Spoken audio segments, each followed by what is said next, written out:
Q, can you open up this window?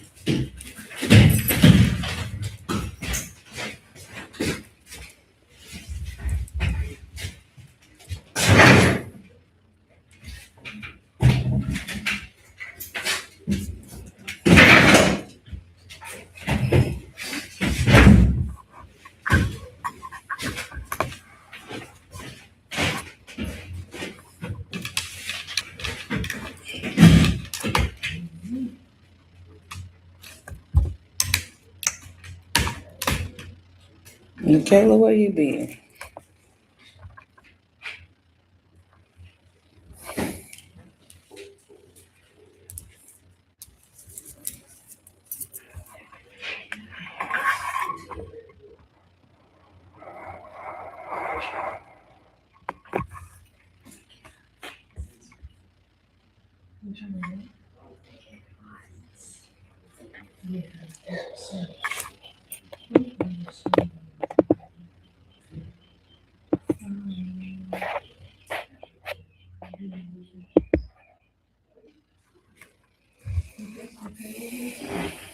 All right.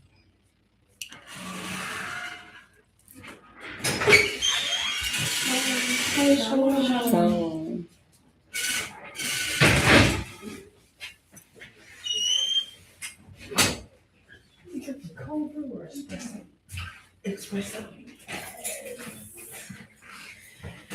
Oh, the machine.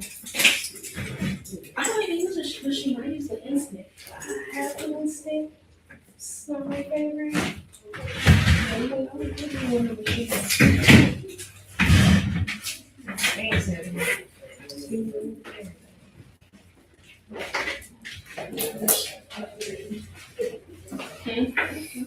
all right. So I am going to get started because, yeah, this time is overtime. 10 o'clock is what we're supposed to be.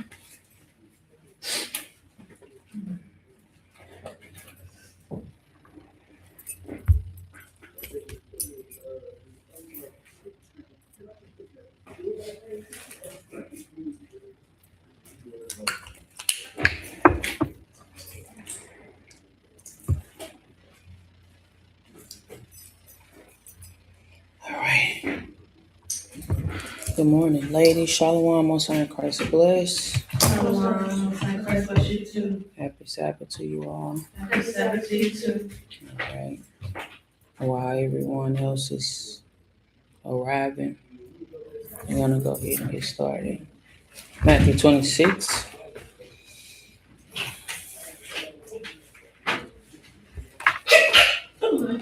Thank you.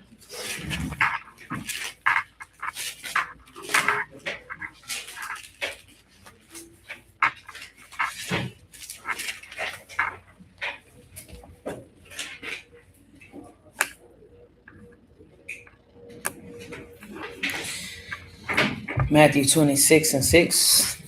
And how when Christ, who we call Yahweh, was in Bethany in the house of Simon the leper, there came unto him a woman having an alabaster box of very precious ointment, and poured it on his head as he set it meat.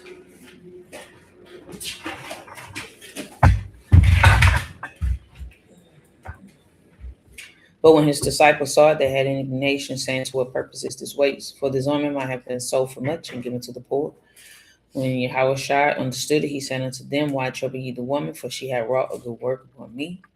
For ye have the poor always with you, but me ye have not always. For in that she hath poured this ointment on my body, she did it for my burial. Verily I say unto you, whatsoever this gospel shall be preached in the whole world, there shall also that this woman had done be told for memorial of her. So like always, we give commemoration to the Sister Mary, who anointed the body of Christ, who when she had an opportunity to change and repent, she did just that. And so we utilize that as something for us to look upon and see that when we are corrected and showed our faults, we supposed to do just that. We supposed to change. We supposed to repent. We supposed to leave off from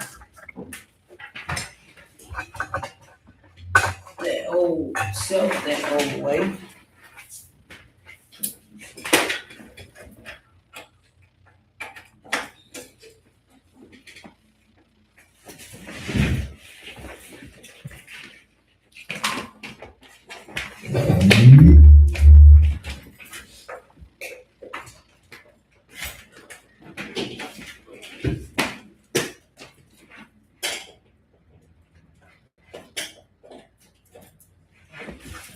Get the mic going. I'm sorry.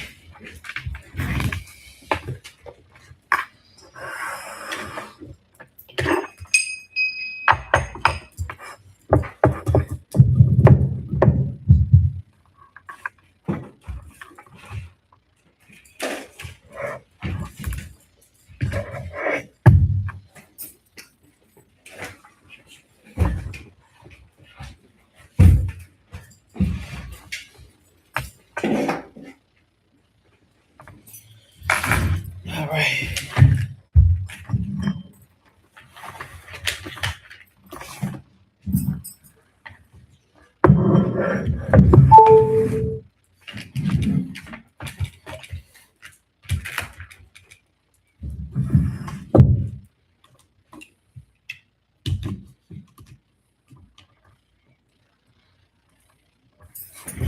All right. So we woke up this morning. We have that opportunity. So all praises to the Most High for giving us the opportunity to see another day, to wake up and also take the time to change our ways, to do things better, to make a difference. So don't get up on the day and say, okay, hug class, another Saturday. But give all praises to the Most High through Yahweh Shai for allowing you to see it, allowing you to wake up this morning and be that light and be that example. And so with doing so, we have to make sure that we do what we supposed to do. Apply the scriptures to the best of our ability and change it. All praises. So let's start off in John 13.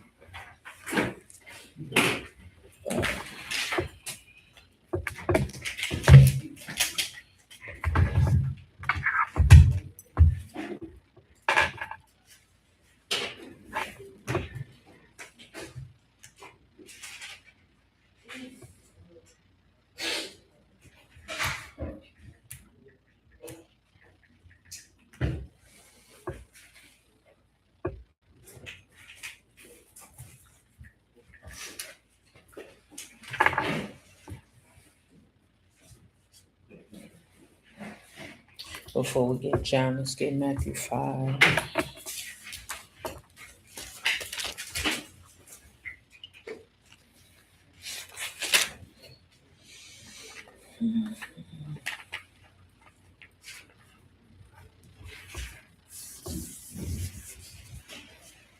And verse 14.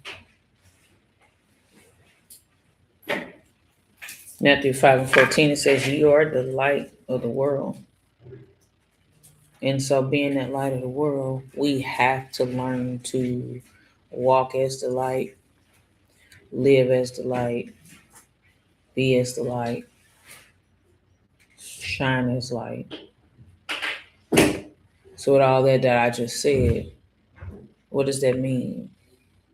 Walk as the light, be as the light, shine as the light. Be an example of, Okay. like, live like him, shine like him, be like him. Speak up for me. To shine I mean, yeah, to shine like Christ, to be like Christ, to live like Christ, be that example Okay. of the light. Okay. That's right. Anybody else? Be an example of what the laws look like as keeping them. Okay. Anybody else?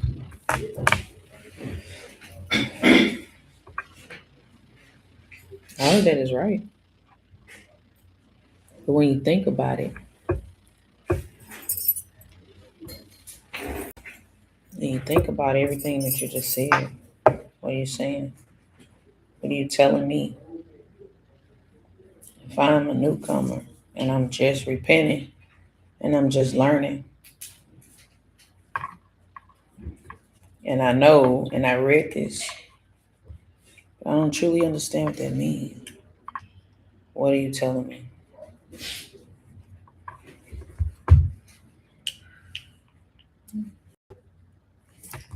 You are the reflection of what is written. You have to reflect what is written in the scriptures Okay. by applying mentally. Okay. I Like getting rid of the old, like everything you know, you knew, you gotta let that go. okay. So now you see the difference between the first set of answers and now the second set of answers. So when we talking to people, man, I understand that. Yeah, that's get it. Be like Christ. But what did Christ do?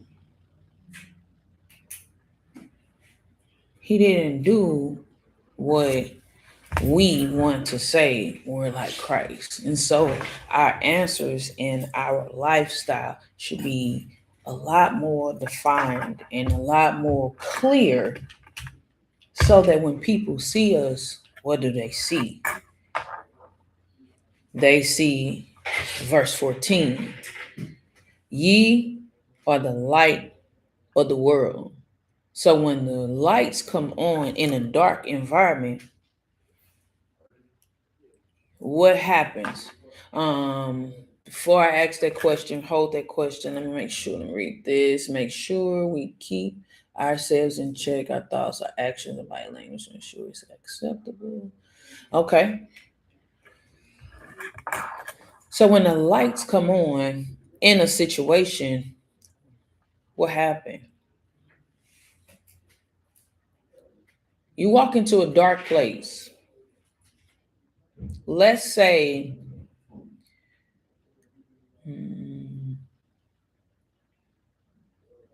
you walk into a house, right? House look put together. It's dark. As for surface, you see tables straightened up, nothing's on the floor, as you can see, right? Nice surroundings. The curtains are nice. You see that. But what happens when you turn the light on? A light show you things that you didn't see in that dark space. So now you turn the light on and you got dried up stains on the floor and you got breadcrumbs on the table. Now do you see it? You got dust settling on different places. But when you turn the light off, those are things that you didn't see. So what does a light do?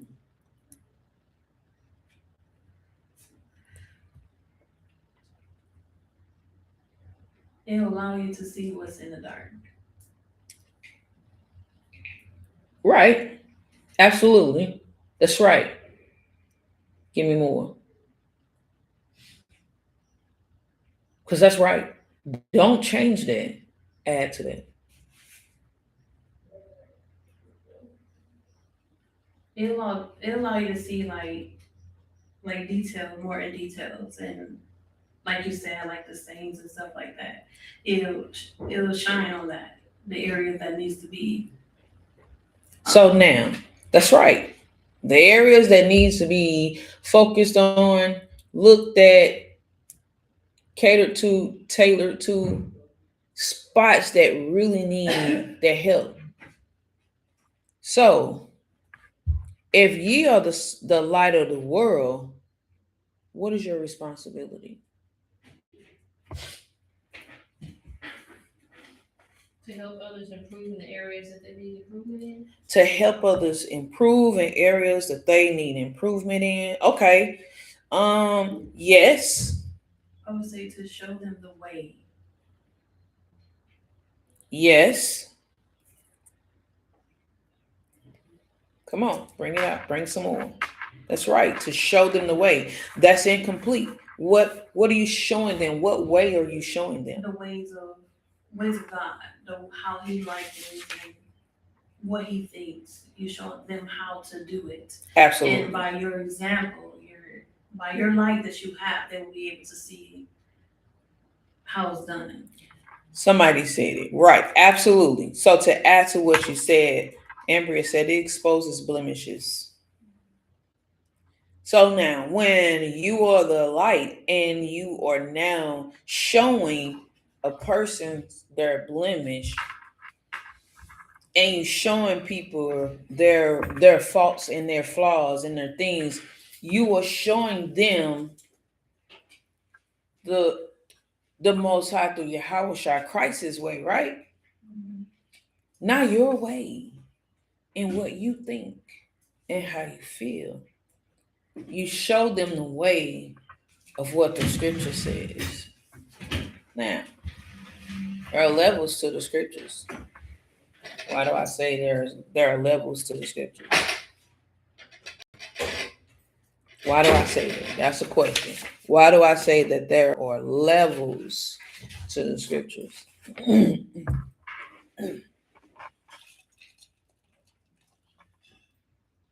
you got the milk, you got the meat, you got the basics, you got the principles. So those are the levels that you have to. Absolutely. The milk is the first one. You gotta be able to. Let's get it. The milk.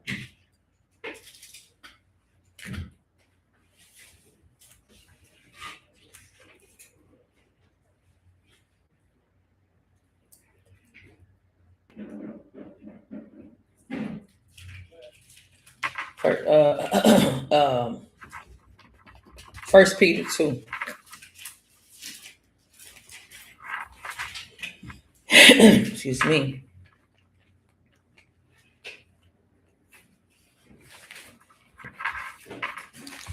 First Peter 2.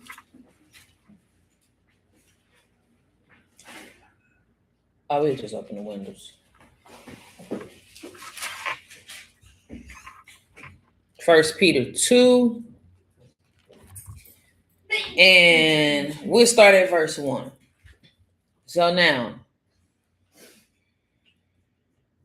something you may be doing, but there is a better, more. Okay, right, Oxen. Okay.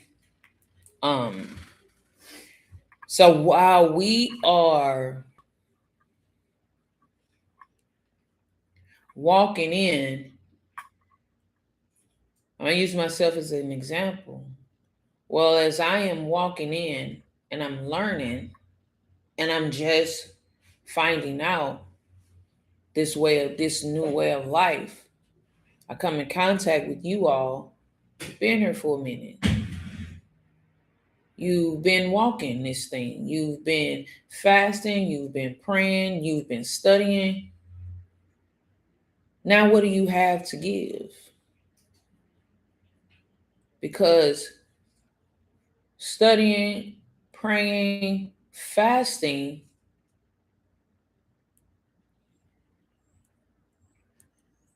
it's a reason. You do that for a reason. Veronica, can you turn that light to the wall for me, please? So now that I'm doing all of that, now I'm trying to hold the thing, turn to the light. Turn to the wall. In your left hand. In your hand. You know what we're doing? Mm-hmm. You turn right there in your left hand. Turn like it. This. There you go. But turn it so it can face the wall. There you go. Appreciate it. So now that I am come and I'm learning, so now the scriptures tell me, wherefore, laying aside all malice. Remember, coming in out of the world, I had a hard time. I've done such great bad things that I don't want to talk about, don't want to expose. But guess what? I've had hard times and now I'm tired of those hard times. And now I just want to see a different thing. I just want to see a change. And somebody told me to read the Bible because the Bible can help me. And what they came and they said to me, and it was true. I'm like, dang, I see that. So now I'm here with you all. So now the scriptures tell me, wherefore, laying aside all malice and all guile and hypocrisies and envies and all the evil speakings. And so these are things that we read every day, right? That's my first step. I got to put those things away. I have to stop doing these things, having evil intentions. People have evil intentions for whatever reason they have them. Being spiteful, through anger, through hatred, their own self-direction, their own gain. It says all malice. My own intentions of wanting to cause hurt and harm. And all guile. Now see, what is guile, everybody? Online, what is guile?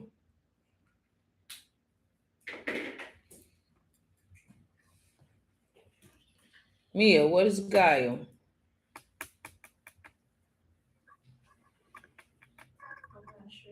Okay, that's a good answer. I like that answer. And the reason I like that answer is because now you gotta listen for it. And when you get your answer, never forget it. Because now your answer is gonna help you. So this is your moment to where now where you are in darkness, there's gonna be light that's gonna be shine. You should never forget. So never be afraid to say, I don't know. Because not knowing, that's fixable. But saying you know and don't do it, that causes problems. So now, what is guile? Anybody? Lies. Okay. Filthiness. Say it again. Filthiness.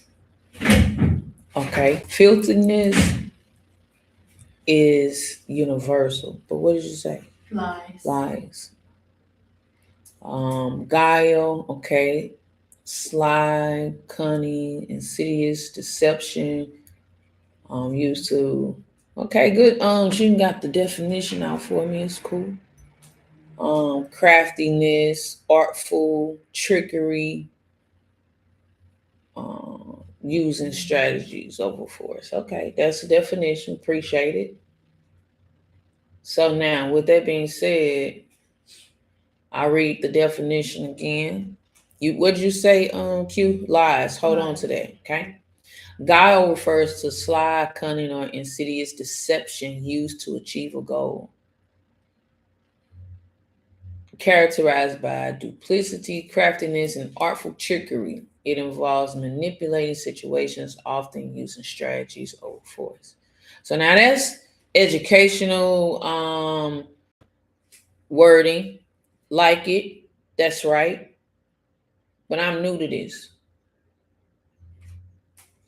I read that, I see that, I understand that, but now I don't know how do I relate all of that to what this is, what this saying. It says, in all guile. Wherefore laying aside all guile. So Q said lies. She just got straight to the point. Straight to the point.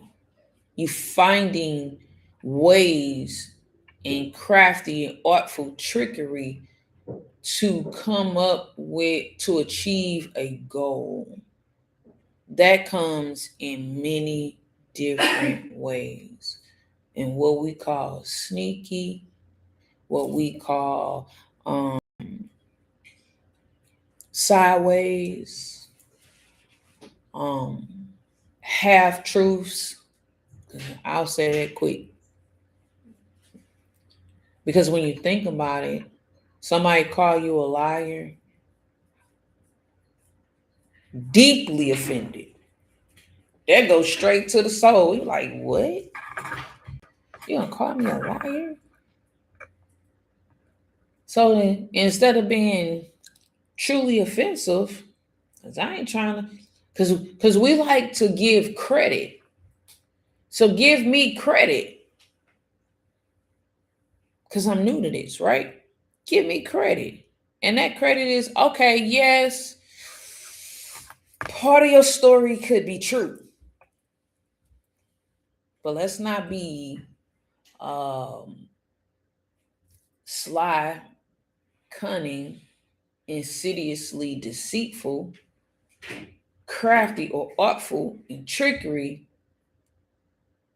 and forget about the other half of the story that you just not opening up and you just not gonna say. You gonna, what they can say, you gonna die with that lie. But we want to be labeled and looked at as honest. And what's that one word that everybody, that we love to use? I'm gonna find it. Mm-hmm.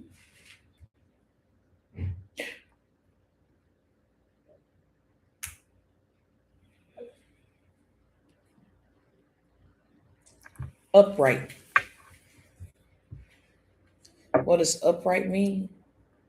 Upright means, it says, of a person or their behavior strictly honorable or honest, upstanding, upholding. But we want to bring forth half truths. How is that upright? How do we expect to be looked at as upright and righteous, but we only bringing forth halfness? The Lord told us to be perfect. Inside of perfection, there aren't halves and flaws and little this and overlook that. So now, me being new to this and into this, and I'm learning, now I'm at the point of my life that I'm tired of the Most High jacking me up and, bringing judgments down on me, because that's when people get into their mind and reality and they're like, you know what, I'm sick and tired of being sick and tired, and life cannot be this way. So now I come into the light and the sheepfold of some young women, which I come into the hands of you all. You've been here for a minute. You've been learning. You coming up, and you study, you pray, you fast, you learn, you attend. So now show me, because the scriptures is telling me to lay aside all of these things. Step 1, lay aside malice and all guile. It says all guile, not just half. So put the lies and the things in a half. So in half truths and deception, put that away. And hypocrisies. You know the right thing to say, but your actions are speaking something different. You know the right scriptures to quote, but your actions are speaking something different. That's hypocrisy. And envies. That envies is a jealousy, a hidden hatred, a hidden dislike or disapproval of something or someone. And what's the next one? And all evil speaking. Say it louder for me. In all evil speaking. And all evil speakings, not just some. The ones that you have spoken out loudly and someone had to correct you about, but also the ones that you speak within yourself, because those turn into looks.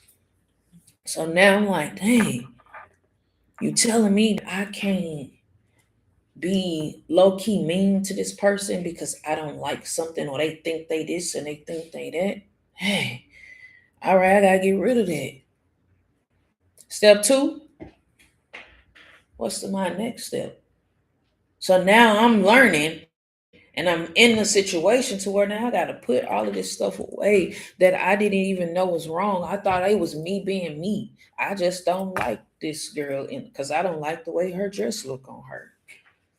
And I just don't like her because she thinks she cute in those cute glasses. And I right now need some new ones.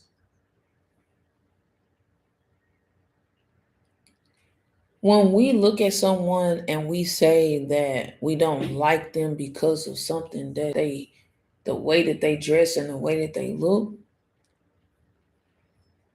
that is a self situation that you don't like about yourself. What is that called?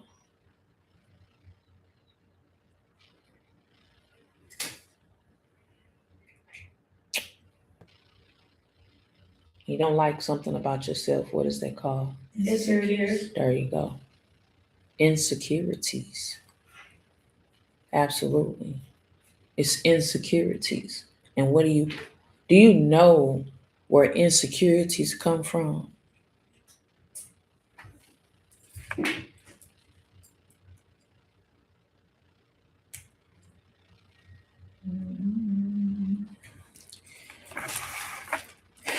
That's a question. I think insecurities come from, especially on a woman, from having low self-esteem. Low self-esteem, okay. Mm-hmm. Anybody else?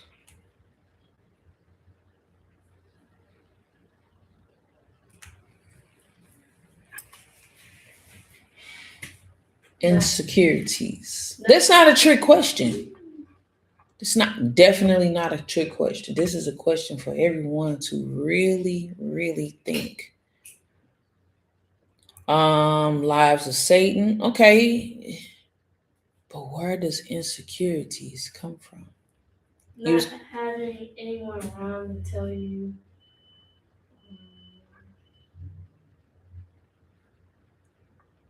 Just not having anyone around.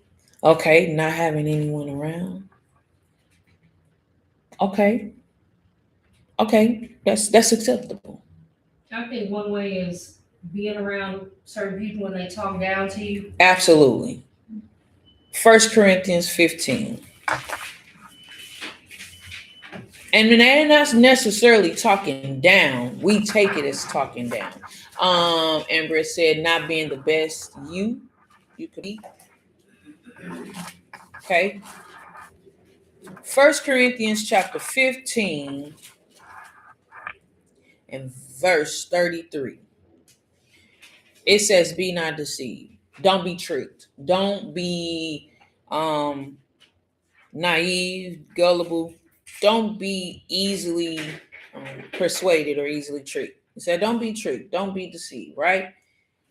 Evil communications, what does it do? Corrupt good manners. It says it corrupts good manners. So now, but how does that bring forth insecurities?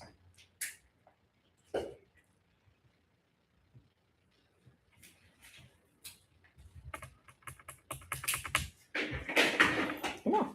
How does evil communication bring in insecurities? They might be, the person that you talk to might be exhausting themselves, and this making you feel some type of way. So Okay. they're not at the level of where they're on, so you'll develop insecurities mentally. Okay, so what did you say at first, Veronica?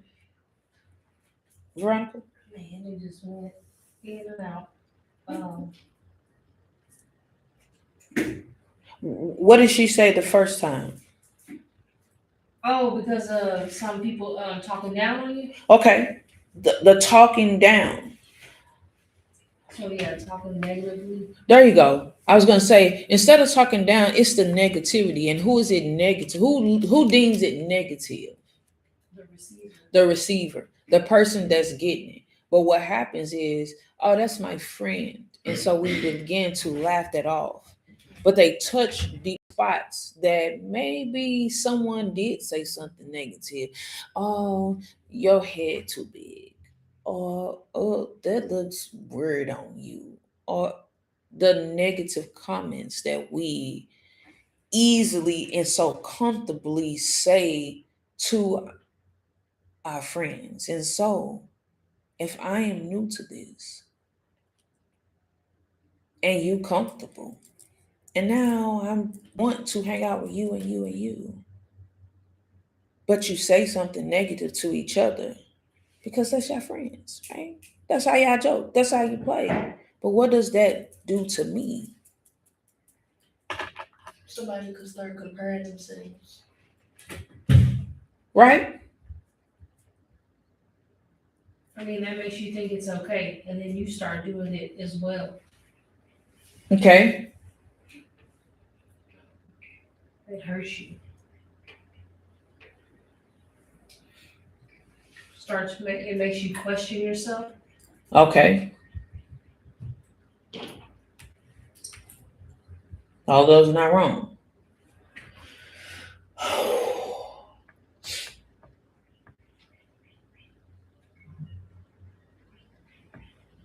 Hmm.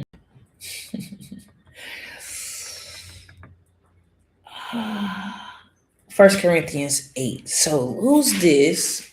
Remember, evil communication corrupt good manners, right?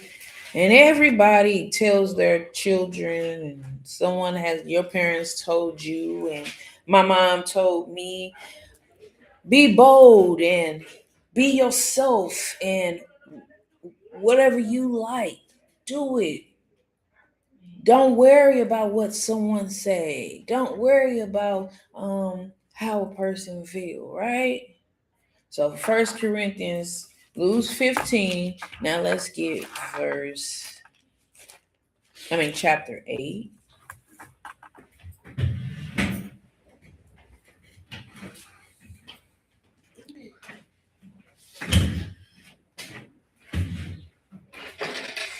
And we're gonna skip around, okay? So this is talking about eating in the temples that have sacrifice to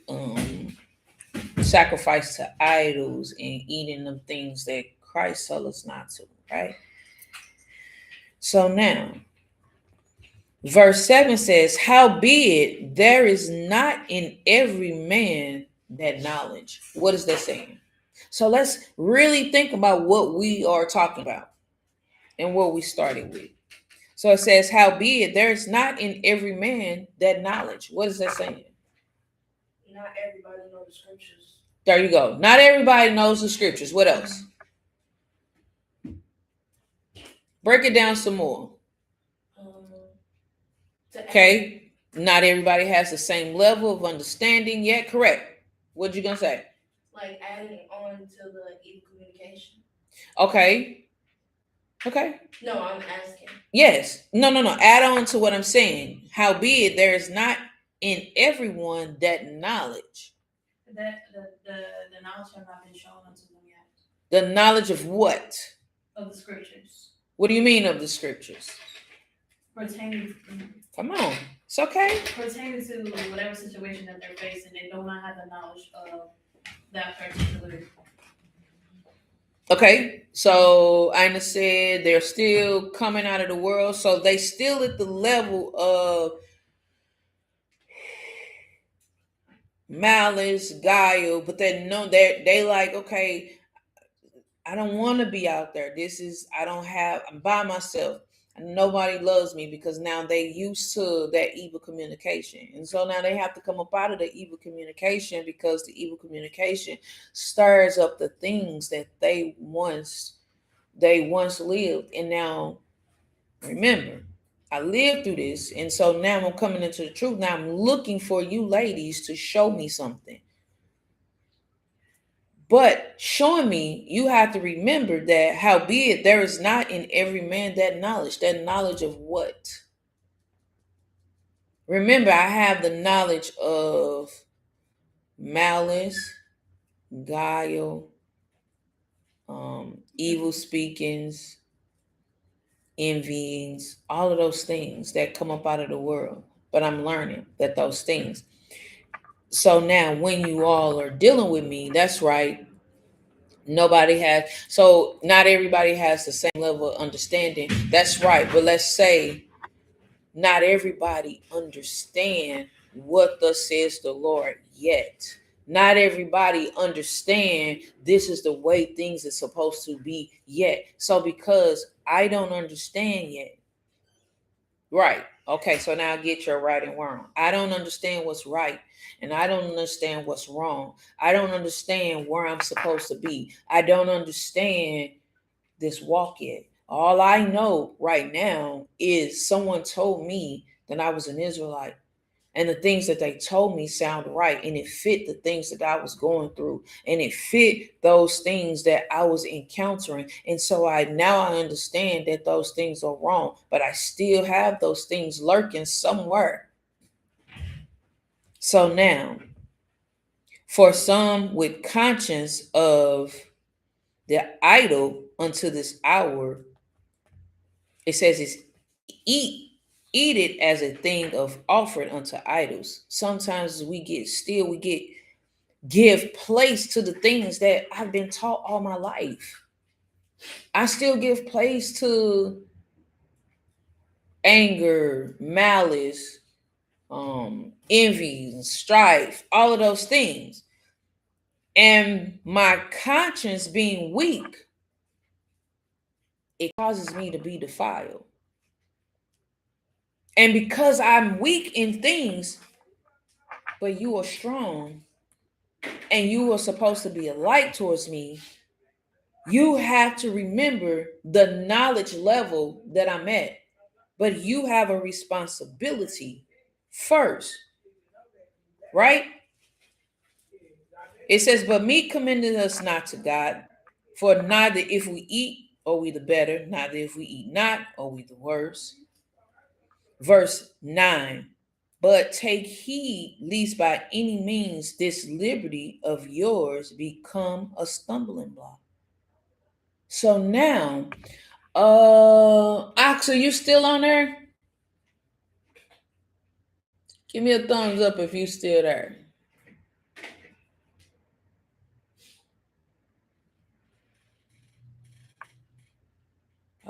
Ladies, if you on the internet, please get off. Is anybody on conference? Okay. Oxa, I'm trying to see if Oxa's still there. All right. Let's see. So I'll read it again. It says, but take heed lest by any means this liberty of yours become a stumbling block to them that are weak. Oxa made a comment earlier. I'm going to read it. Let me go back and find it. She said, something you may be doing on wrong, but there is a better and more expedient way. So some things that you may be doing, it may not necessarily be the wrong thing to do,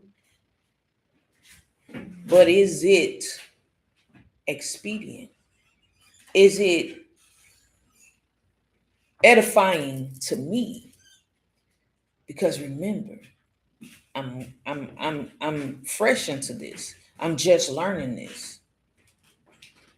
But I'm looking for each and every last one of you. Hey, you know what? I ran across some sisters that's my age that like the things that I like. They do the things that I do. Hey, they hang out. but you may do some things. So this scripture is telling us, take heed.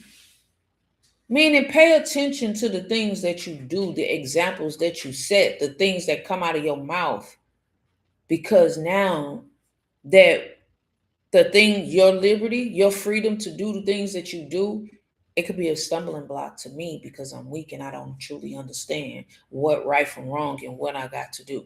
So now, for if any man see thee which have knowledge, it says sit at meat in the idol's temple, but do things that's written in the scriptures that tell us that we ain't supposed to be doing, or we shouldn't be doing, or that's not a good example, shall not me, I'm fresh, I'm new to this,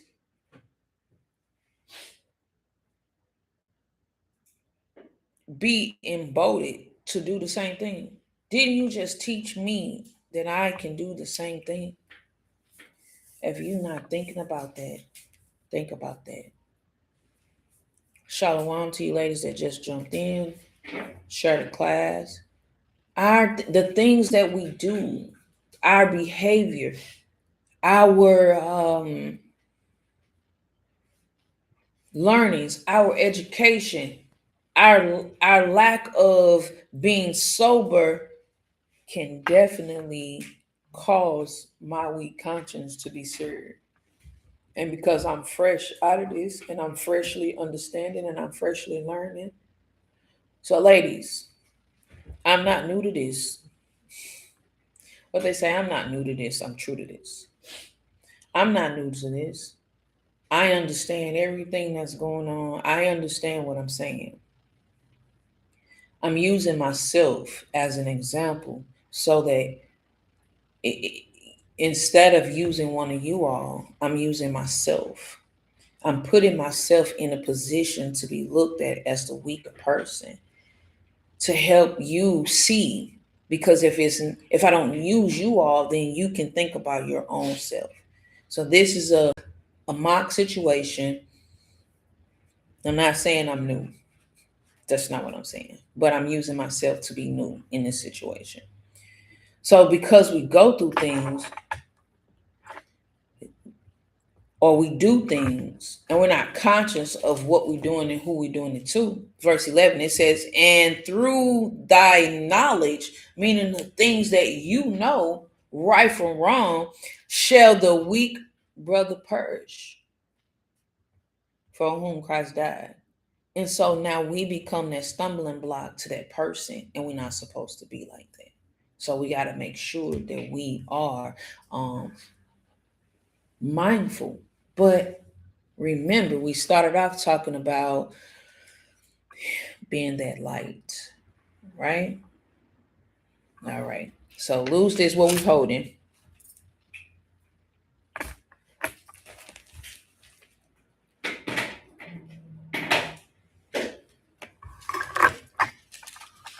Did we finish 1 Corinthians 15 and 33?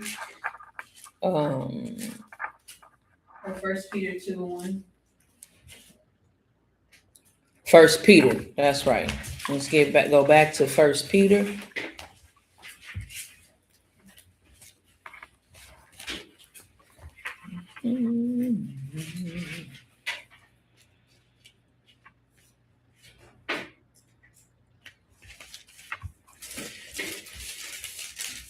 First Peter chapter 2.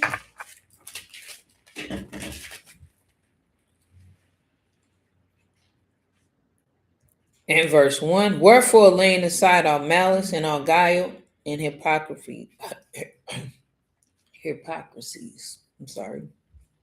and envyings, and all evil speakings.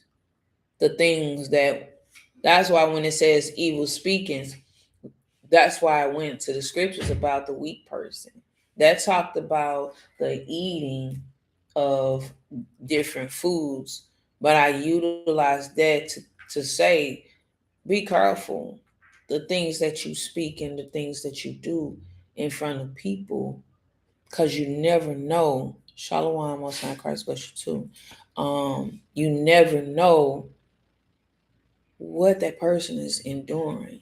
those evil speakings, because you can definitely cause insecurities in each other. Insecurities definitely does not mean that I'm insecure about the way that I look. Somebody can be definitely confident in the way that they look, but they can have insecurity about walking in this truth. They can have insecurity about, is this the right thing to do or is this the wrong thing to do? We can cause people to second guess and question the path of life that the Lord put them on. And so if you cause me to second guess the path that the Lord put me on, who gonna be in trouble? Me or you? You're gonna be in trouble. Why? Because the Lord sent them here. And the Lord told them to do X, Y, and Z. And they told us to walk this way and walk that way. But when I got here, you're not still on that path of where the Lord told you to walk. You have now, remember that word that I used earlier, have truths? You have now mixed and mingled your comfort with the word of the Lord. And what I mean by your comfort, meaning you got comfortable, you got complacent. That meat, remember that meat that we just talked about? You like, oh, I'm strong. I know not to do this and I know not to do that. But when you get with one another, you joke about it. And you're like, oh, no. I was just playing. That should let you know how serious this situation is. Because even though you joking, you just show me like, oh, dang, it's okay to do that. When I was on the strict path at first, and I didn't play, but now we have to learn to show each other how to be comfortable and serious at the same time. So then you ask yourself, how can one be comfortable and serious at the same time? I'm comfortable enough to be friendly with you, but I'm not comfortable enough to sit and watch you transgress the law and not say nothing. I'm comfortable with you. I love you like a sister, but I'm not that comfortable to where I'm just going to let you do whatever you want to do and not say nothing to you and not tell you that that's not right. And that's, nah, we ain't going, no. And if anybody knows me, they know in a drop of a dime, I'll say something to you. That's not right. You just made this. And if I am a person, if you did that in front of me and I'm trying to tell you that it's not right, what do you think that you're doing in front of me if I'm a weak individual that I don't understand and truly get your sense of humor or playing and your comfort? So now we have to learn to always be on our P's and Q's to realize that we in our comfort, we got to also make sure that we are keeping the commandments at the same time. And so,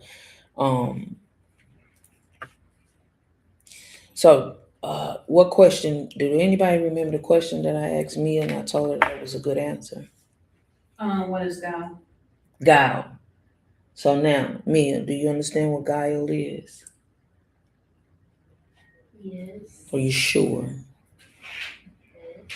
Sure. I want you to be positive. I'm sure. Okay, so when you see it within yourself, you got to be quick enough to correct yourself.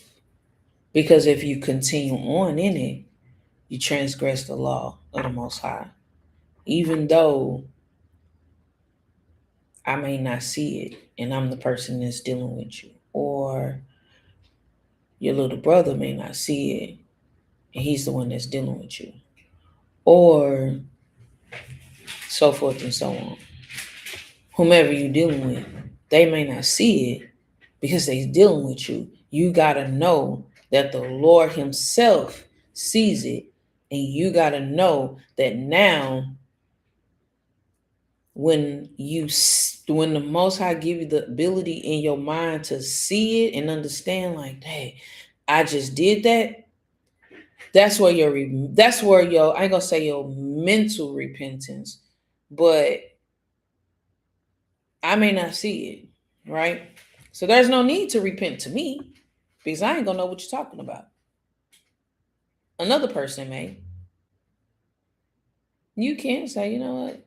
I apologize. This, and this. But the repentance lie with the Lord because the Lord knows that you transgressed something. And if you see it, you got to be able to say, okay, let me not do that. Let me not be that way. Because, yeah, this was right, but I didn't be forthcoming at this and this and this. You don't get points for, then the points come from the Lord. You don't get the points that you need to be perfect. And so a lot of times I don't think that we as individuals or women understand. When I say individuals, meaning let's group all of us together as a whole, as Israel. I don't think we truly understand that that's what keeps us in this realm of repentance. You know how people, I hate to say, you know how you get to a point and you're like, man, I'm still repenting and I'm still in the same spot and I'm still doing this, and you get tired because you feel like you stagnating and you feel like you're still in the same position. Like, man, we as Israel, we're never gonna move to the next level. Well, guess what? We can't move to the next level until we help each other. This not like let's say sports, or let's say a group project. Now everybody did that group project before in class, right?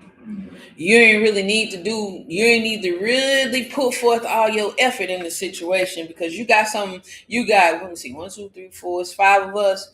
I don't have to put in all my effort because I got 5 other people. They gonna bring forth their effort. I can just bring forth the bare minimum, and guess what? Y'all gonna pass that thing. Because when we put it in, let's say for instance, Mill, you put y'all all into it because you're a straight A student. You're like, listen, I'm not settling for nothing else but an A. So you're going to rock that. Me, on the other hand, I'm like, a C is good for me. Okay? That C, I will accept that. But you, on the other hand, you're like, I'm not accepting no C. To me, a C is like a failing grade. To me, a C is like an A. What you mean? We're going to do that. So my effort in this group project is going to be at a C level. But yours is going to be at an A level. You see the difference? You just drugged me through this situation. And at the end, I'm going to be celebrating and I'm going to be good because I got an A off of Mia. Right?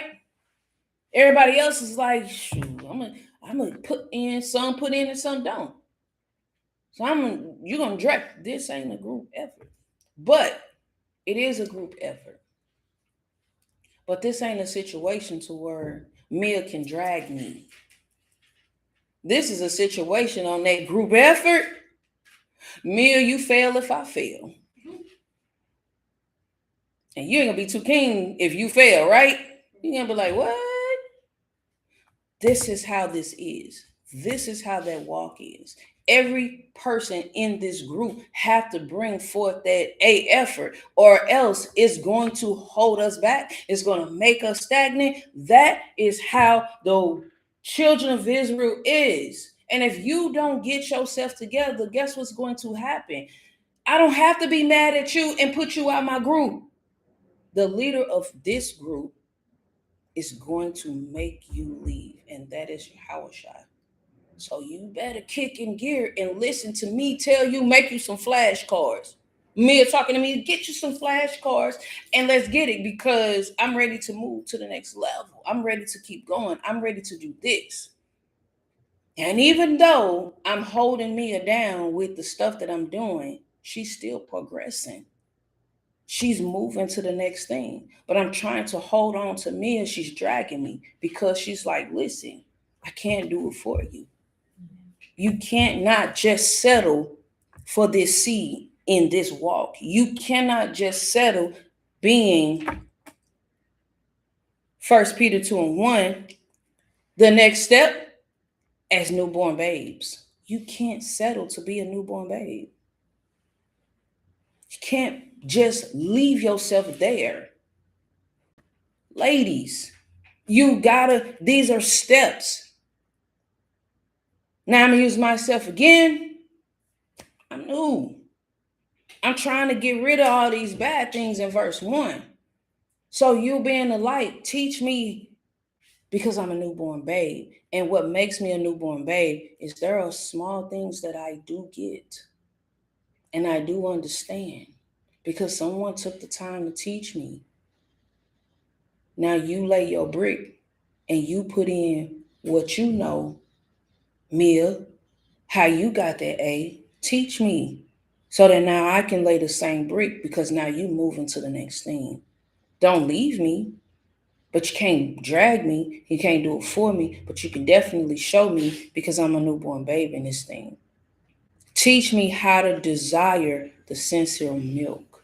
Teach me how to get to the next level. Ladies, you cannot become a professional if you don't go through that milk of the word.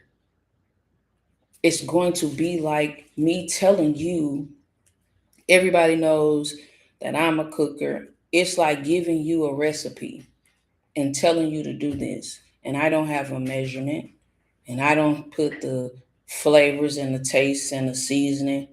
I just tell you everything that you can use. And I give you a picture and say, these ingredients is going to make this picture. You're going to be like, how, Kasai? What do I do first? What do I do next? And how do I do this? And how do I do that? It takes me to tell you step by step on what to do. So now Mia, she gonna tell me step by step on what to get and how to make that A. But what's missing in that recipe? I'll say it again. Mia is gonna tell me step by step on how to make that A. Or I'm going to tell you step by step on how to get that meal. I'm going to tell you step by step. But what's missing? The person putting in the work. There you go. Your effort. Absolutely. It needs your effort. You putting in that work.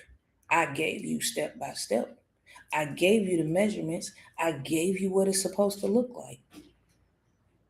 You got to do the work. You got to do the step by step. Now you want me to come over into your kitchen and take your hand and show you, guide your hand like you a dummy to do it? This walk does not work like that. I gave you step by step. I gave you something to go off of. I gave you something solid. What is the solitude? The scriptures. You being a light to me because I'm new. Give me the step-by-step play. Give me what is going to be needful for me because I'm a baby in this. You do not give a baby with no teeth steak. You do not give a baby that do not have teeth something that you cannot mush into their consistency. We try, but it don't work. We have to know who we're dealing with and what we're dealing with and the level of that person's learning. Yes, ma'am, it is. Davita, yes, ma'am. We have to do that. So it's my responsibility to desire this. Teach me how to desire what we want to call the little things, the small things. How am I going to get to where you are? This makes you get to where I am. Mia, how am I going to get that A? I know all this. I know that I'm supposed to do exercise A and B. But I'm trying. What I get that, but I need to get where you are. What are you gonna tell me next? It better be you have to complete exercise A and B. I can't get to where you are in grade status if I don't complete A and B. Ladies, you cannot get to the next step until you complete the other steps to get you where you want to go. It doesn't work like that. You can't get on top of a roof without a what? Even though we want to get there. Can you jump? But you're afraid to climb ladders. Surely it's another way to get me on this roof. What's going to get me on that roof? A freaking ladder. Now, if you want to get on that roof, Kasai, you need to climb that ladder. Two things going to happen. What are the two things? Either you get up the ladder or you fall off. Okay. Two things is going to happen. She said, either I get on the ladder or I fall off. I would say you. That's right. But I don't think she's right. But go ahead. You either climb the ladder or you don't. You take them steps, the directions that Mia gave, or either you fall off. Okay. So now you're saying fall off, but what are you saying? Either you climb the ladder or you don't. You climb that ladder or you don't. But what happens if I don't? Then you're never gonna get to. There you go. So two things gonna happen in this walk, ladies. Either you're gonna walk the walk or you're not. And when you don't walk the walk, what happens? All of that stuff that you wish for and you wanted ain't gonna get it. Because you really got one choice. That's why the scriptures tell us life or death, choose. But that's what I think he gave us an option. He said, but I'd rather you choose life. So listen. He didn't give us an option. That's an option. But it ain't an option. Let me tell you why it's an option, but it ain't an option. It's an option because you get to choose, right? Deep down in your soul, you want to be right. Deep down in your soul, you want to do the right thing. But he's saying, choose life because that's the only way you're going to get there. There is no other way that you're going to reach righteousness. There is no other way that you're going to reach the kingdom but one way. And he said, choose it. So did you have an option? No. It's not really an option when you only got one choice to choose from. Because I'm already trying to lay aside all of these things because I've already been into a situation to where I don't like it. I don't like that side of the world. I don't like that side of the street. It's like standing in the middle of the street. I want to be right and I want to do the right thing. Instead of the street, let me use that roof. I need to get on the top of this roof. My house is leaking. My house is falling apart. But I cannot take the ladder. I'm afraid of the ladder. However, Michaela is like, listen, the ladder is strapped down. You're not going to fall. Take your time. One step at a time. Go up. But all I keep thinking about, it's not going to work. It's not going to work because I'm scared. I'm going to fall. That is me assuming that I'm going to fall. And I haven't even given it a chance because I'm too afraid of falling that I won't even go in the direction to go up the ladder because I have put into my mind that I'm going to fall. Ladies, that's what you do to yourself when you continue to tell yourself it ain't going to work. It's not going to work. I did that before. Did you really? Or are you still looking at that ladder saying, okay, you go up on one step and you're like, no, it ain't going to work because I'm going to fall. You go up one step again and you step back down. You're like, no, it's not going to work because I'm going to fall. That's what we tell ourselves when we feel like we can't get over something. So we create in our mind, there's a different way. There's a better way. I know it's a way when the Lord is already telling you that ain't that way. that's not going to get you where you need to be. And you're like, surely ain't nothing wrong. This is going to be, and you stagnate yourself. And that's why we create problems in our own mind, because we keep trying to find a way that we seem is right. Let's get that.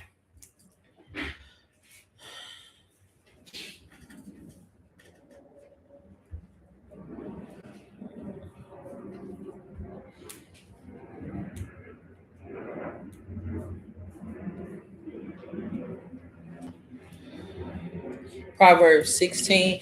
Hope what's this? First Peter. We're gonna come back and finish that off. Proverbs 16.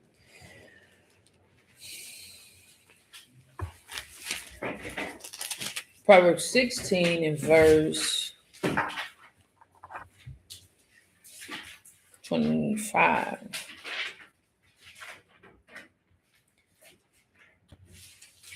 Proverbs chapter 16, verse 25, it says, there is a way that seemeth right unto a man. What does that mean? To you, it seemed right because you like, this is foolproof. This ain't what? This gotta be right. This gotta be of the Lord. This is simple. It says, there is a way that seemeth right unto a man. It says, but the end thereof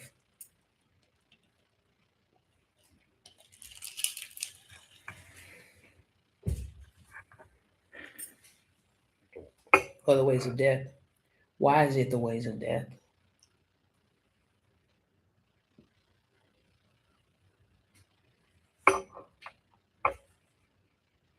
So their way is going to be sinful.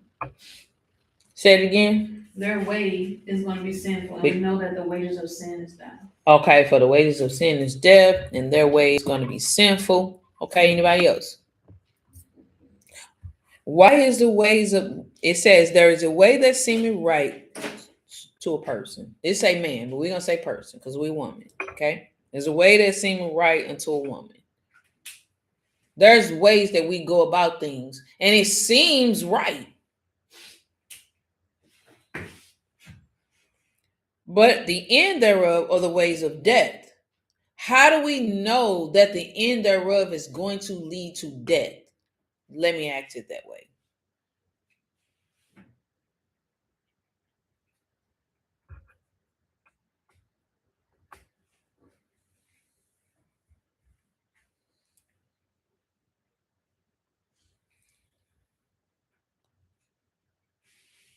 Okay, because it's not the way of the Most High, correct. But how do I know that it's not the way of the Most High? Think about what we're talking about. The very first thing that we began to talk about in class. But my way seemed right. So how do I know that the end is going to be the ways of death?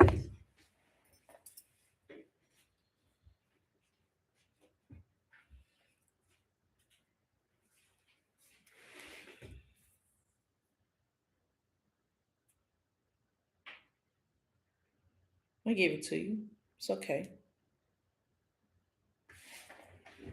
Because the light of the world, the light, there you go. Right. Tam said, because you get warned by somebody. That person that is walking in the light, the Most High is going to send to tell you, no, do not do that. That is not expedient. That is not what you should do. No, the scriptures say that we're not supposed to do that. Remember, Mia, I'm trying to get that A. But I think that if I just let ChatGPT do the whole thing and turn it in, okay? And you're like, no, don't do that. Because you're going to get flagged for what? Plagiarism. You're going to get flagged. The teacher's going to know. then all that all that little bit of effort that you put in is gonna set you back. No, don't do that. You're gonna like, listen, let me show you how to do it as easy as this, that, and the third. How do I know that my big bright idea, my way that seemed right, was gonna lead to a bad way? Because it took you, Mia, to tell me that ain't it. That's gonna get you messed up. That's gonna flag you. You're not gonna get the grade that you think you're gonna get. Even though Chat GTP is the thing, huh? That little AI map will have you thinking you a millionaire tomorrow. But my way of getting that A, it seemed right. But Mia, you told me that it wasn't gonna it's not right. And now but the end thereof is going to cause a problem. That's what they're saying. If you go about it that way, Kasai, you're not going to get the grade that you're looking for. You're going to get something else.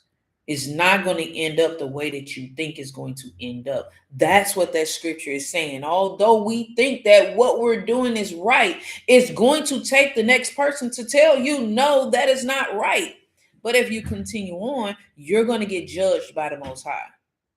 So we got to learn to listen to the people, because some things we think we're right in, but we do not be right. We're absolutely wrong.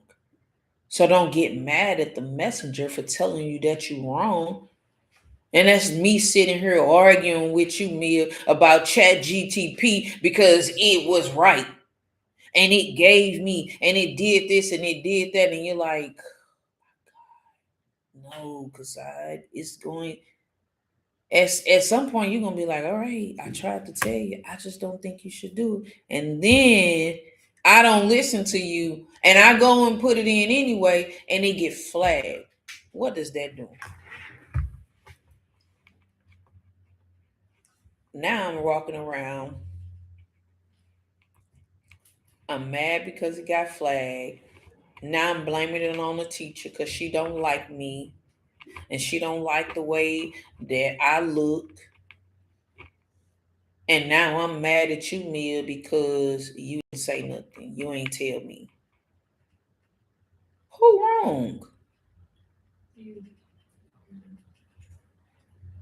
Then why do we walk around and make everybody the wrong person because they trying to tell you something, because they trying to keep you from a situation going bad because we think we're right? Like, you think you're right? You're not right. You're wrong. And we got to learn to listen to the light that's trying to tell us that's not good for you. So now, loose proverbs go back to, what was it that we was holding? First Peter. Yep.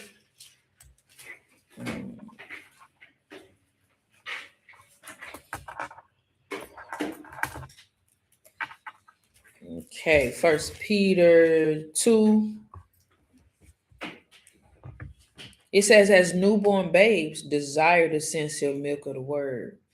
Coming in out the world, coming in and learning, desire the ways of the Lord, desire the teachings of the scriptures, and allow the light to show you the way. Trust the process. Trust the Lord in all your heart. Lean not to your own understanding. That's what that's talking about. We can get that in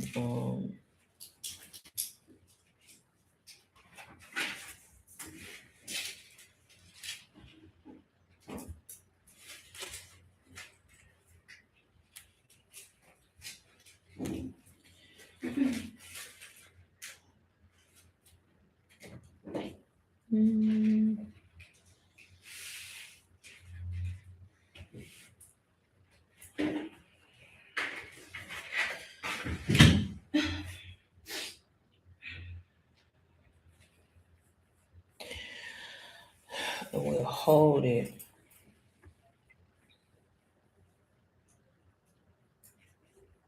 Proverbs 3 and 5. Before we get it, let's end this. It says, as newborn babes desire the sincere milk of the word, that what will happen? That ye may grow. But in the desiring of the sincere milk of the word, we got to do something. Now let's get Proverbs 3.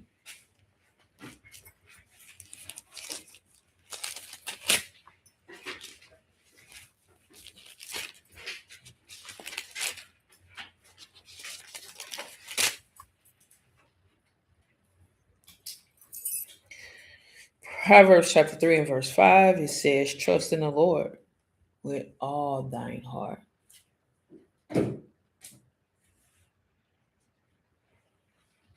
Love you to a liar.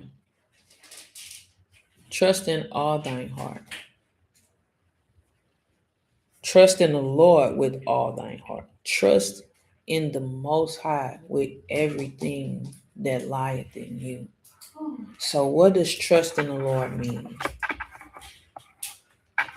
Trust what his word says and do exactly Okay, that. that's right. Ding, ding, ding. That's right. Biblically, that's right. Trust in the Lord. But what does that mean? Tell me again, Q. You are the light of the world. Tell me again.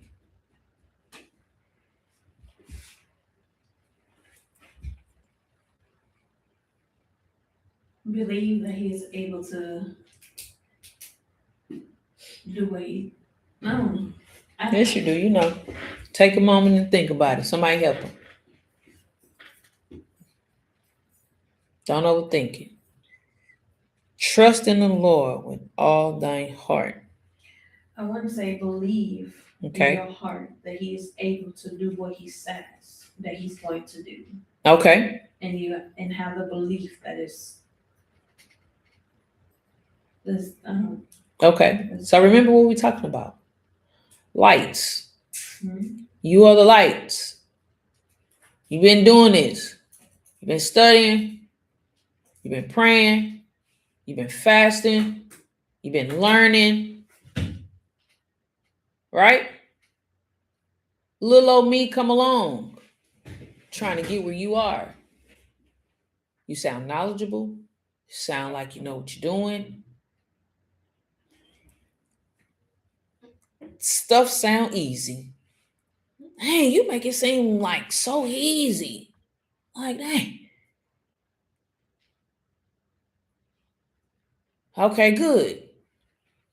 Like you make it easy.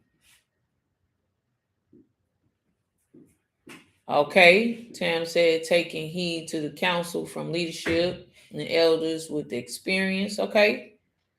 So now when it says trust in the Lord with all thine heart,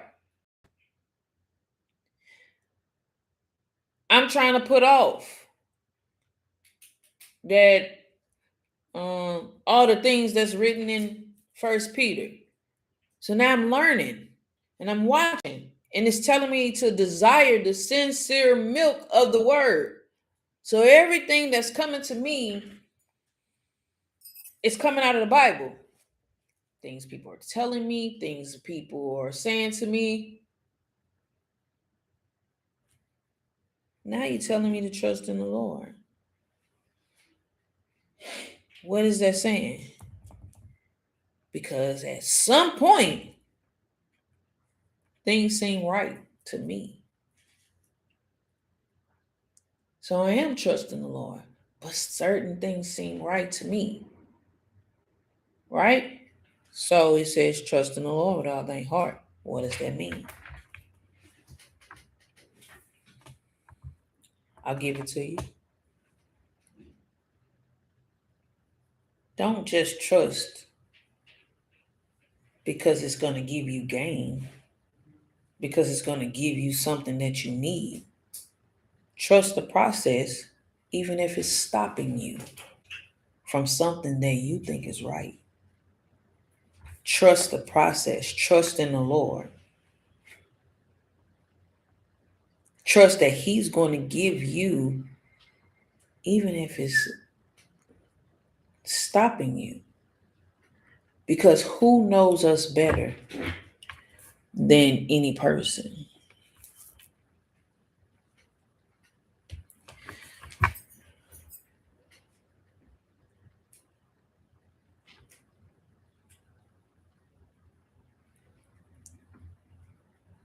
The Lord knows you.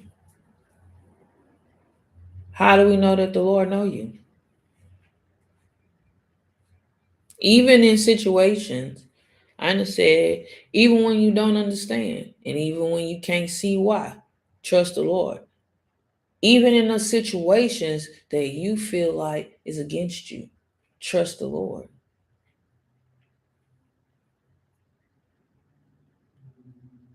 If anything that you put your mind to and something come up and stop you, find out why. Stop getting mad. Stop saying, oh my goodness, if it's one thing, it's always like this. I can't never. And then now you in your feelings all day, all week. Take a step back and try to understand the situation and see, why is this happening? Why didn't this happen?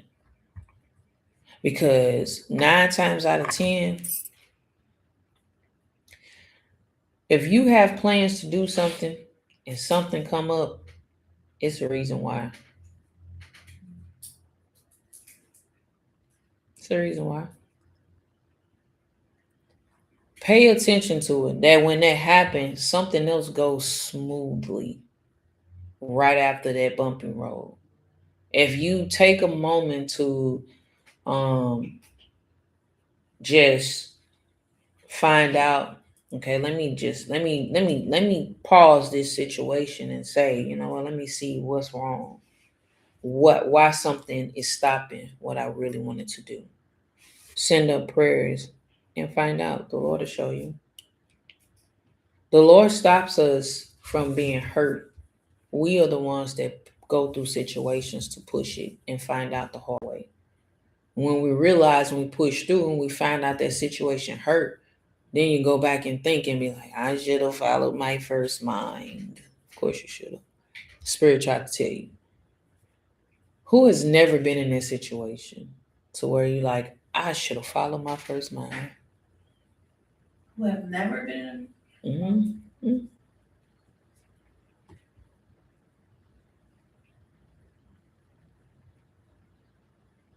Children, on the other hand, they probably did too. I've had my children tell me, I'm glad I listened to you. I'm like, I'm glad you listened too. Why? Because you know what? This would have happened and that would have happened. I'm like, oh, okay. Okay. Well, I'm glad. You better be lucky you listened. Go like that. So it says, and lean not unto thine own understanding. Your way. It says, don't trust in the Lord and lean not to your own understanding. The Lord is trying to tell you, listen, whatever you do, trust the process. I'm going to show you what you need to do. We like, Lord, lead me, guide me, help me, keep me. Don't let nothing bad happen to me. Let this be your will. Let this be successful and blah. All the words. I hate to be like blah, blah, blah. I don't want to be like blah, blah, blah. But, you know what you pray for. You know the things that you say in your prayer. Trust it then. And no matter what the situation is, don't go your way. Wait for it. If something block it, find out why. Instead of turn down that block and disliking and hating the messenger, find out why. Verse 6, and in all thy ways acknowledge him in everything, good, bad, ugly. That's what we say. The good, the bad, and the ugly. I don't even know what the ugly is, but okay. And he shall direct their paths. But see, these are things that we know. These are things that we know. That the Lord is going to direct our paths. But sometimes those ways get cloudy. But the Lord definitely is there to show you and to tell you that, no, I'm still here. Sometimes, even I myself, the walk get quiet. I get scared when stuff get quiet. When things get quiet, I have to do a double take. And this is real life. This is me really telling you. When my walk get quiet and I find myself easy peasy, I start pumping brakes. I'll be like, hold up. This walk too easy. This is too easy. Why do I start pumping brakes? Because easy comes with consequences. I'm like, hold on. This going a little bit too good. Am I about to fall into a situation? Or I'm about. So they say there's a quiet before the storm.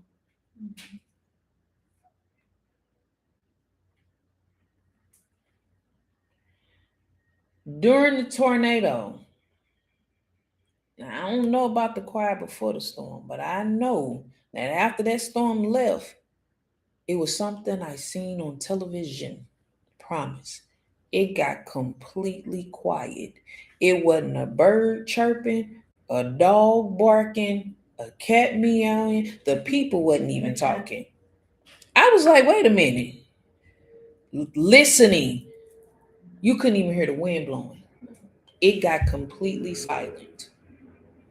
So, but that people say there's a quiet before a storm. It gets cool, calm, and collected before you walk in. Hey, me personally, when stuff get too easy, I start looking because I'm like, oh, wait a minute. Hold on.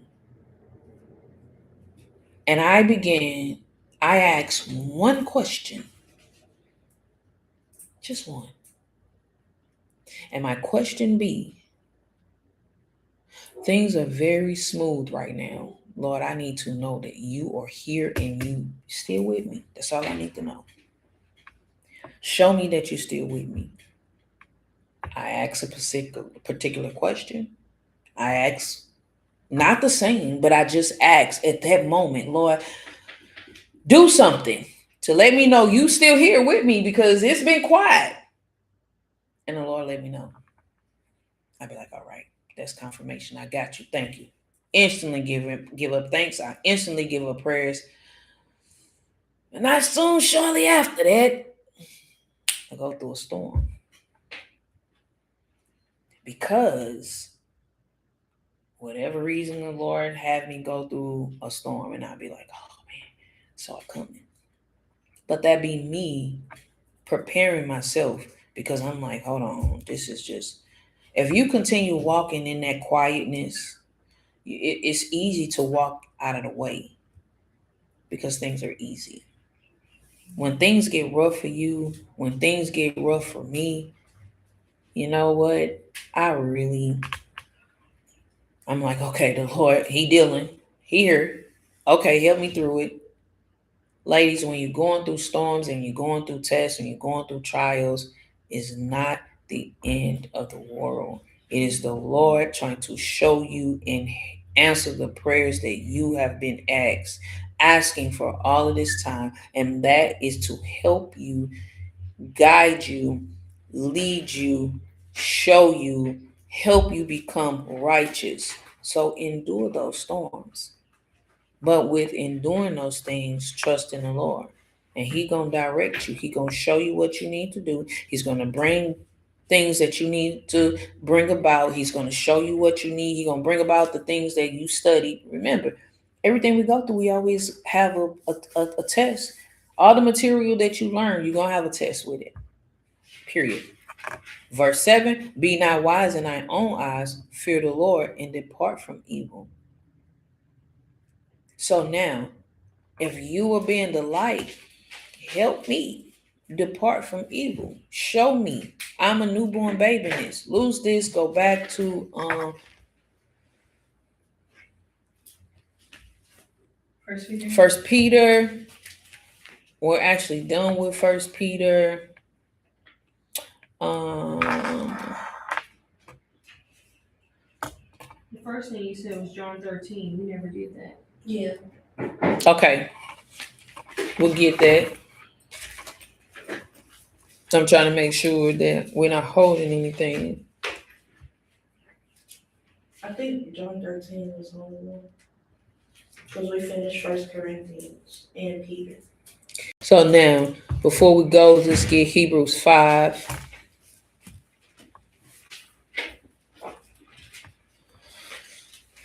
All right, Hebrews 5 and 13. It says, for everyone that useth milk. Now, this could be offensive, but it's not.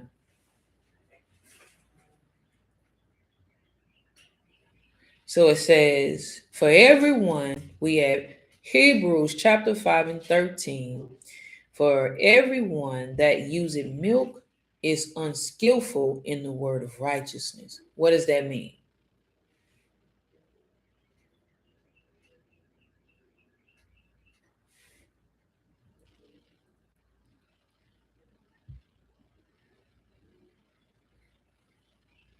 Not knowledgeable. They don't know what to do. Okay. Like the right way. Okay. Completely. Okay, cool. Okay, right. That's good. They don't have enough. They don't have enough experience that to have their spirit exercise. There you go. Okay, right. Both of those are correct. That's right. Okay, they know some truth and struggle. Right. For everyone that uses milk is unskillful. So if we are at the beginning of the walk and you keep making mistakes, that's because you are an individual that utilizes the milk. And so you have to stay and strengthen yourself in the milk because you are unskillful. If a person is unskillful, meaning they don't know like they ought to know. So they got to continue in that exercise to gain that skill, even though you all are lights and you've been here doing it for a minute. I'm unskillful. I can't get to, just like we utilize Mia, I can't get to the level where Mia is until I go through exercise 1 and 2.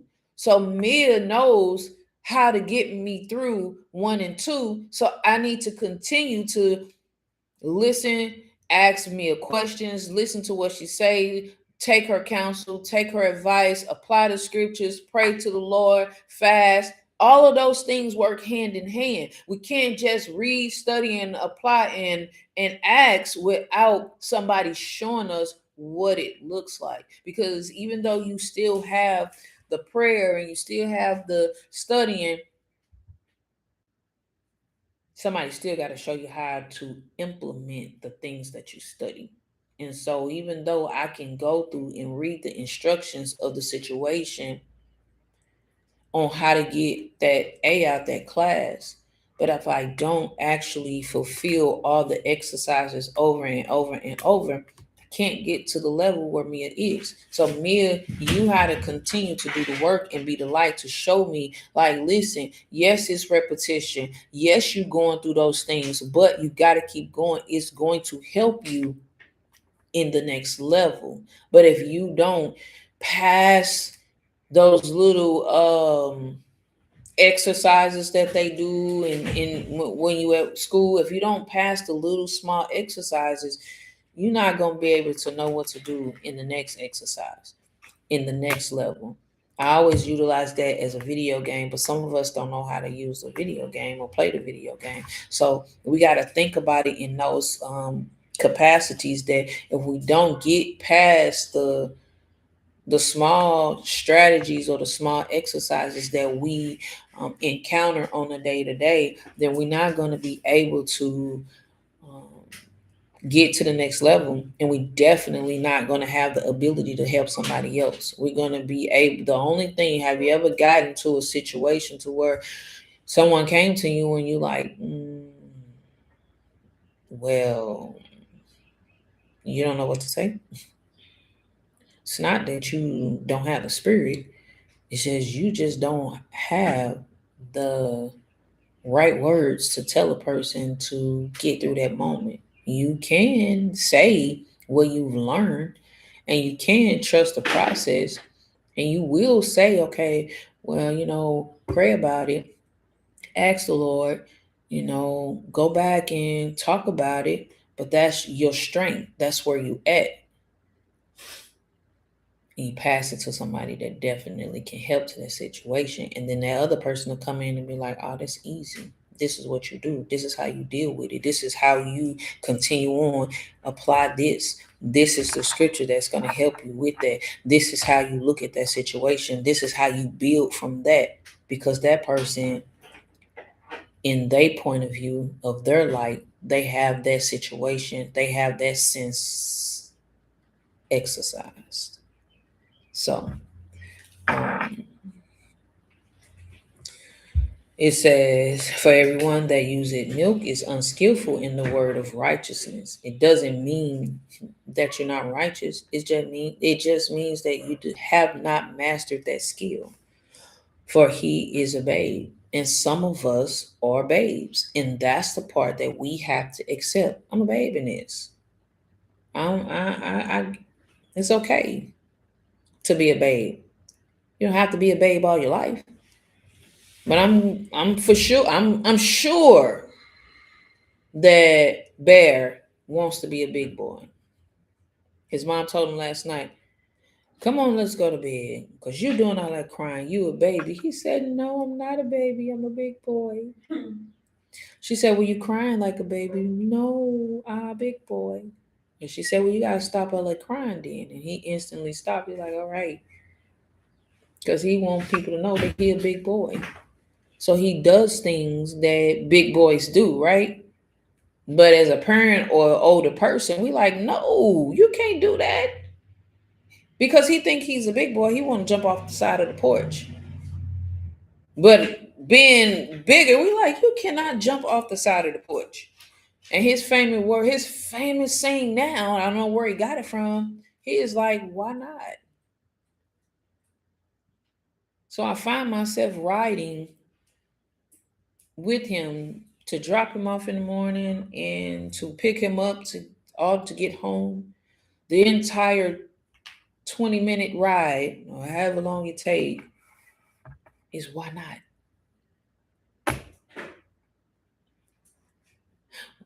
Well, Bear, don't do that. Why not? I'm like, oh man, why not? So mom looked back and was like, where'd he get that from? I'm like, I don't know. Maybe that's the word to help you realize that now I want to know why. He wants to know why he can't do the things. I'm like, tag you with, let's start teaching. Why not? You can't do that because of this, and this. Oh, well, why not? Because do you want to be this, and do you want to get hurt? And he like, no, that's why. That's why you can't do this. And you know what he say? Oh, okay. And then the next question come along and like, bro, you can't do that. Why not? I'm like, oh man, this is going to be a long ride home. So he asked me one day, I'll make it short. He said, Bubba, race. I'm like, race? We can't drive fast and race cars. He has a racing game on Sonic, and they race cars. And he tells me to race. And I'm like, no, we can't race. This is real life, bro. This is not a video game. Well, why not? I said, because we can get hurt, but why not? But just race and go fast. I'm like, okay, how do I alleviate this situation? So I'm driving. And every time I get a lead of a car, I promise I do about 30, 35. No. Oh. So when I get ahead of the car, I make him think I'm driving fast. And I'm like, I'm winning, bro. He like, yes, we winning. Driving 30 miles an hour. So when the car passes us by, he's like, oh no, but you lose. I'm like, man, I lose. Okay, I'm gonna wait for the next one. So when the next one comes and we get to a light and I pull off and the car's behind me, I'm winning. So when we get to our destination and all the cars are gone, he like, oh, you win. I'm like, good. We won without driving fast. And so it's all about helping the mind understand. So I brought all that to say we have to be skillful and utilize your skill to help this person that uses milk understand why that they need to take their time and go through the process to get where they need to be. But if you lack patience and you don't show them what they need to do, then they're going to lose patience. And that's when they begin to take matters into their own hand and they walk away and start doing things that they ought not do. And that's just not with just one people. That's with all of us. That's with all of us. So it says, but strong meat belonging to them that of full age.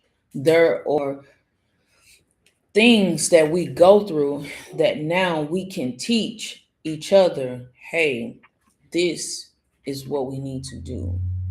And now the meat and the milk that we give, if I'm the newcomer coming into this and I'm fresh out of the world, you're going to utilize milk to help me understand. But between you all, you've been with each other, you all the light, your thing that you would use to the next person in your group that has the same light, that understand, you're going to use meat to help them understand that what they're doing is not right, because they understand that circumstance and they understand that situation. But using meat don't mean that you have to be disrespectful. You just utilize the word, a next level of understanding, the next level of the scriptures to help them understand and see that, hey, this is what this means. Even those who by reason of use have their senses exercised to discern both good and evil. You have got to now learn to utilize those same things that you've been reading, studying, and applying to help that person, help each other understand and see that, guess what? Kick on your discernment because you're doing something wrong. That you're doing something wrong. Who don't understand? Do we understand? Any questions online? Any questions here before we move forward? And what we say we holding? All right. I'm waiting to see if there is any questions before we move.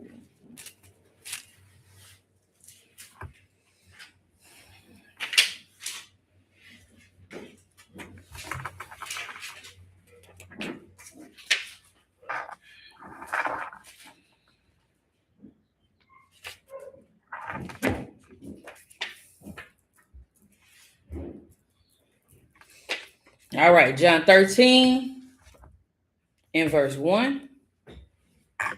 It says, now before the feast of the Passover, when Christ, who we call Yahushua, knew that his hour was come, that he should depart out of this world unto the Father. So now he knew that his time has come. Having loved his own, which were in the world, he loved them unto the end. And supper being ended, the devil having now put into the heart of Judas Iscariot, Simon's son, to betray him. So now, what does this have to do with what we are talking about? We are walking in the light. Christ taught Judas But what happens, and I think that sometimes we don't think about when we dealing with one another and we are walking with each other, when we have to depart ways at the end of the day, we put in the work with each other, we love each other, we deal with each other, we correct each other. But when we go and part ways, everybody goes to their own chamber, their own situation, their own life. Something happens. Things can happen. And it may not be every time, but when a person gives place to their mindset, what has happened in that situation? They have given place to the devil, because it says, and supper being ended, the devil having now put into the heart of Judas Iscariot. Satan has the ability to put into your mind things that cause you to evil think, evil surmise, get angry, get upset. What else? Whatever the situation and circumstance is, we got to realize and take it to and know that it's who that did it. See. There you go. The devil. And now it's your turn. You are now being put into the boxing ring. It's something that you have to do, and that is fight. It says, Christ, knowing that the Father had given all things into his hands, and that he was come from God and went to God.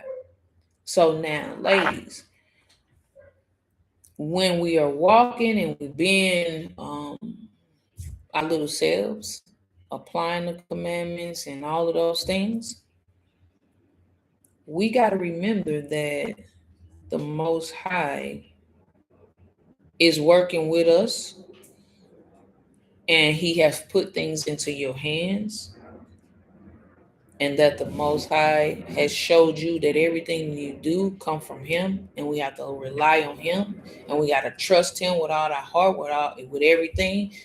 When we get put into the situation to where Satan comes, and now you're being tested, and now you're being tried, you got to remember that the Most High placed you here.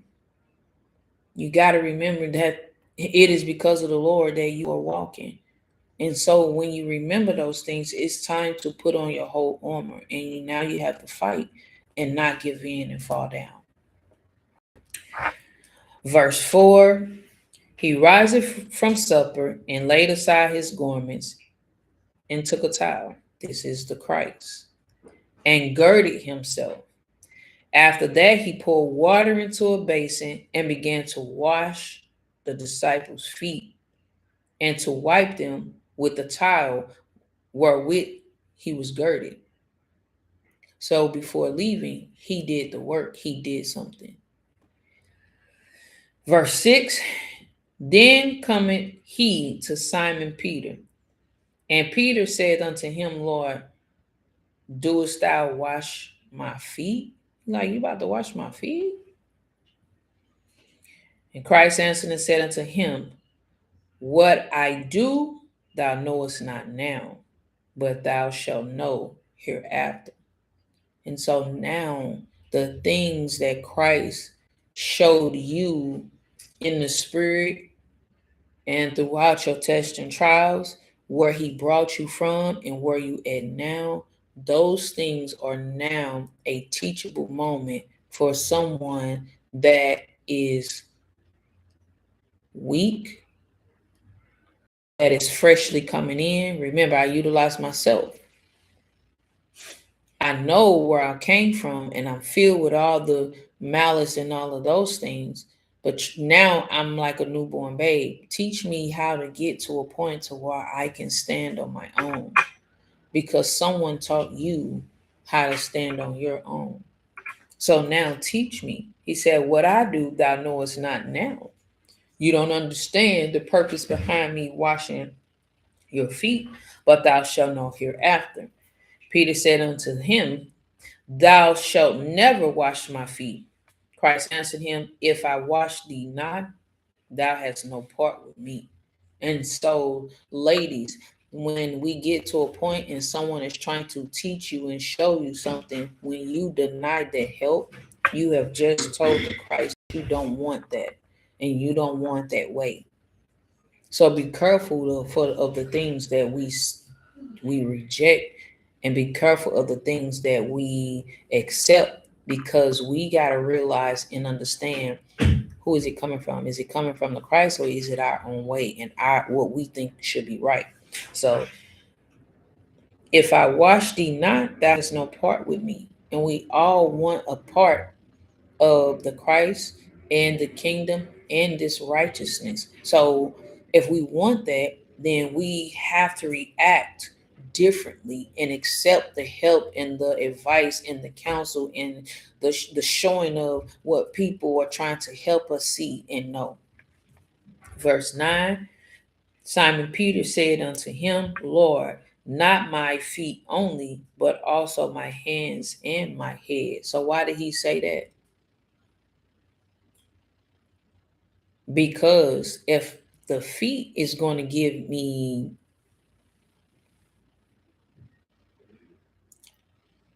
closer to Christ and the partaking with him, he like, shoot, I want to be all in. I need the Spirit. So he like, do my head and my hands. He washed me thoroughly all the way over.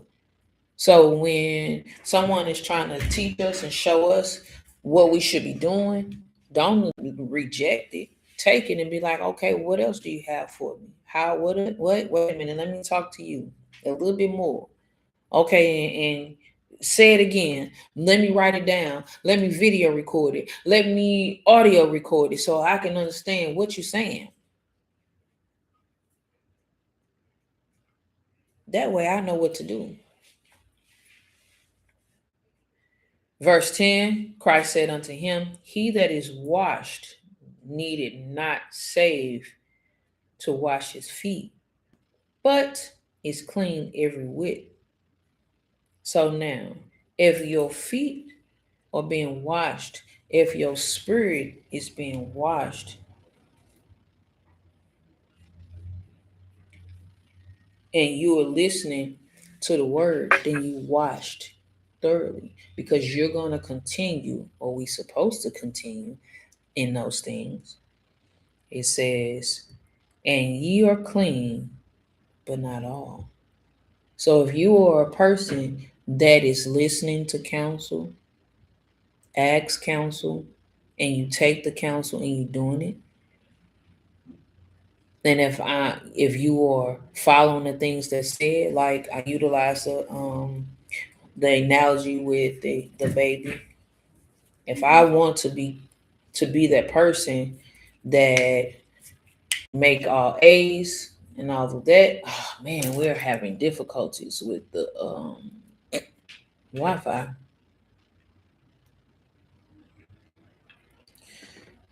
I don't know what's going on. All right. And I'm that person that listen, then those things should be, I should see good outcomes. It says ye are clean, but not all. Thinking about what we have been talking about all day, I mean, since this time in class, what does it mean, but not all? See, in this particular situation, he's talking about Judas, because Judas, he knew that Judas was about to betray him, and he knew that Judas did something that he wasn't supposed to do. But it didn't stop Judas from being there. Judas started off as being a disciple. So that means that Judas knew right from wrong, correct? Mm-hmm. But something happened. Satan came in and he gave place to Satan. And Satan took him away. So we got to think about that when we are going through things in our life. Have you given place to Satan? And now Satan has caused you to now look through a different lens than before. Or are you still walking in the commandments and being clean because you don't need your feet washed because you are keeping the commandments in every way? It says, and ye are clean, but not all. There are times to where, remember that weak one or that freshly in, that newborn babe, like I myself that I use that analogy with. Sometimes people are not all clean. But what does that have to do with you? And what should you do? At some point, Christ began to wash their feet, meaning he began to show them what to do when a person comes and is not clean. He didn't separate himself. He began to wash that person. So now we have to do the same thing. Ye that be lights of the world. Help them see. And for those who are just shortly jumping in, the analogy came from being a light. And what does that mean? What does a light do to a dark environment? It shines light onto things in a different way, in a different lens where you can see. And if a light can show you that you have spot, wrinkles, and blemishes, then you have to utilize that light to cleanse the way. So, because there are going to be some that come in, and there are going to be some that are here that need that cleansing. So be the help, because this is a group effort that we can't leave behind, and Israel can only be built a certain way. Well, not a certain way, but Israel can only be built with help. So, any questions?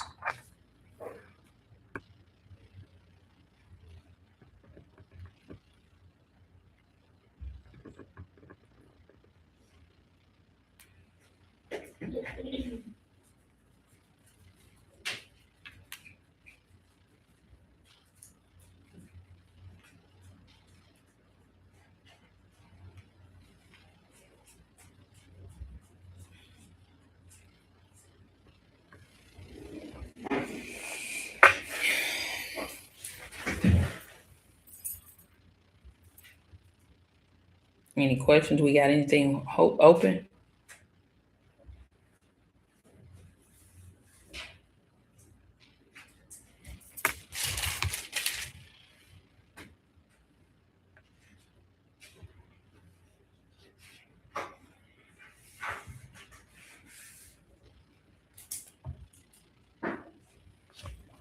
All right, so all praises to the Most High through Yahushua for allowing us to come and find out, and hope that this lesson has shined light on everyone, even if it's just one. So all praises for that. If you have just jumped in, it's okay. You can definitely go back. You have 30 days with Facebook, but it's definitely is on YouTube.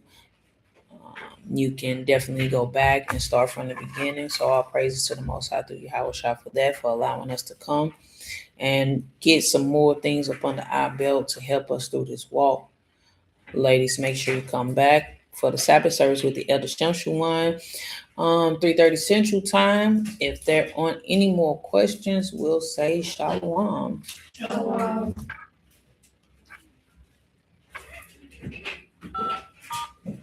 Conference recording stopped.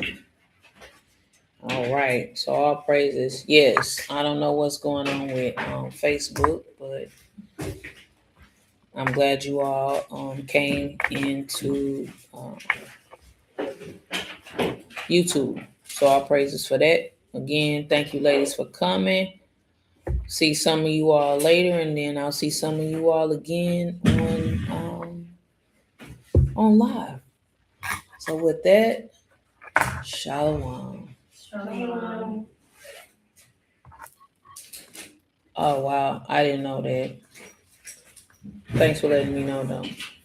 There you are, Ox. I was looking for you.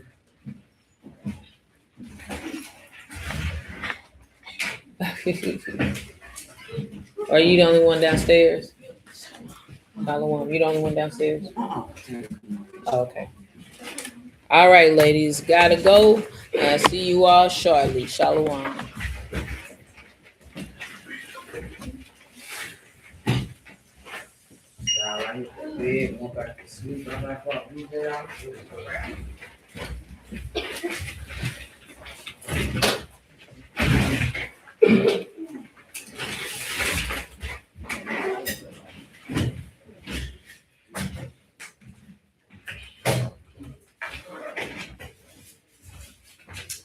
right, I think nobody's there. All right, let's see. All right, YouTube. Shalom.